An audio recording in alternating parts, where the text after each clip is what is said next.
Hi, it's Mark Brickley here with Larry Nimmer's Oral Histories, and we have Art Lausen, who's going to talk with us this morning. What's your name and what's today's date? I'm Art Lausen, and today is March 5th, or yeah, 5th, yeah. Tell me. What in the year? Today is we're in 2016. Yeah. Fantastic. Well, Art, tell me, what's your earliest memory? My earliest memory when I was in the crib, I think I wasn't able to walk, and my mother picked me up and she put me in there and she lifted me up to the ceiling and she said, "Bingo." And that's what I remember. That's my earliest, but I remember being in the old fashioned crib. Wow. Tell me, where were you born, and list the different places where you've lived. I was born in South San Francisco, California, and I lived at I had joined the Franciscans, and so I lived at Old Mission Santa Barbara for about 13 years, you know. And, when did you start with the Franciscans in Santa Barbara? What year was that? That was 1960, not in Santa Barbara, but in Santa Barbara I came here in 1969. And then I decided it was not for me after 20 years. And so... So did you live at the Old Mission as a Franciscan? The Old Mission and also the high school in the back, St. Anthony's. Keep going, I'm recording, I'm seeing anybody else. So Art, tell me what that experience was like. Were you an ordained priest or a brother? I was a brother. You were a brother? Yeah. And what were your duties as a Franciscan?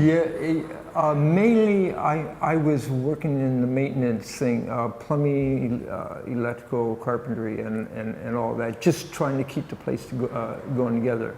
Fantastic. Yeah. Well, it's quite a memory, and quite something that you did.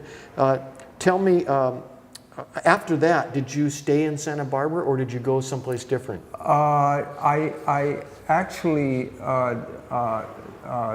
lived in Carpinteria. For about 21 or 22 years. In the old camper park. Okay. And I raised my son and then I went to Tehachapi, California. Tehachapi? Yeah. And how did you get back from Tehachapi to Carpinteria? Did that happen recently, or? My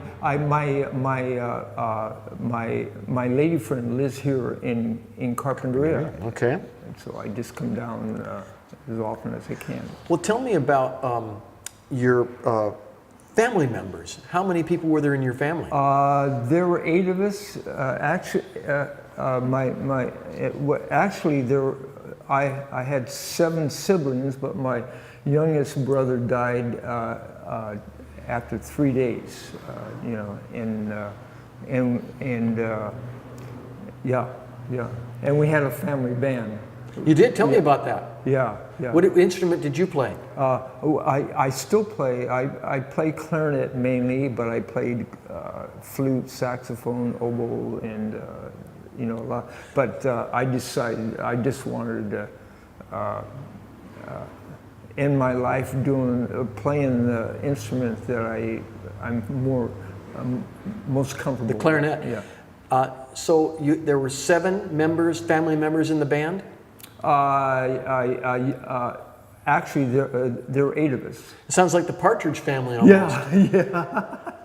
Yeah. So what instruments did you have? It's clarinet you played? A clarinet, my mother on accordion, my sister on piano, my brother on guitar, my dad on bass, and my sister playing rhythm, and my other brother playing guitar too. Do you remember the songs that you played, some of them? Yeah. What'd you play?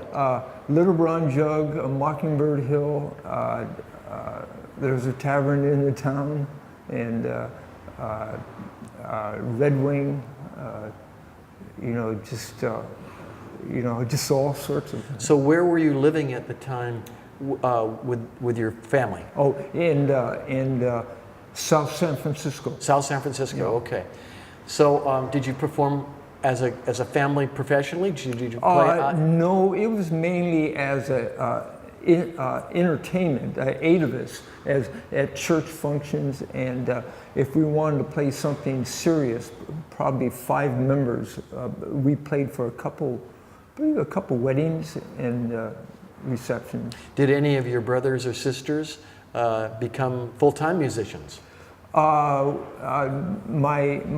youngest brother is he's not a full-time musician, but he's a minister, a Unitarian minister, and he plays piano and guitar at the service. Fantastic. And my brother also still plays. Are you currently working, or do you have any hobbies? I'm not working. My hobbies would be the music, and I love to hike and camp out and and do a little traveling. Yeah. Art, what was could you describe the happiest moment of your life? I would say one of the moments at my senior year in high school, all through the year, I was just trying to figure out what to do with my life, and I decided I would want to join the Franciscans, and it was like I received almost like a grace. I just felt really comfortable, and I felt I wanted to do this. Was it a religious moment? Not so much. Well, it was more of a being kind of wanting to be on your own and finding yourself. But at that age, a decision point. Yeah. It's a decision you made. Yeah. Very interesting. Can you tell us a little about maybe the saddest moment in your life? Probably, I would say, when my father died, and but I kind of made up for it in the sense that his favorite song was "Stranger on the Shore," and I played that for his funeral. And is that an instrumental? Yeah. Who wrote that song? The one who performed it was Acrabill. Acrabill, he's a clarinet player. I'm sure he wrote it, but he played a lot of very moving songs. Interesting. Do you have a pet peeve? Not a pet, but a pet peeve? Not really.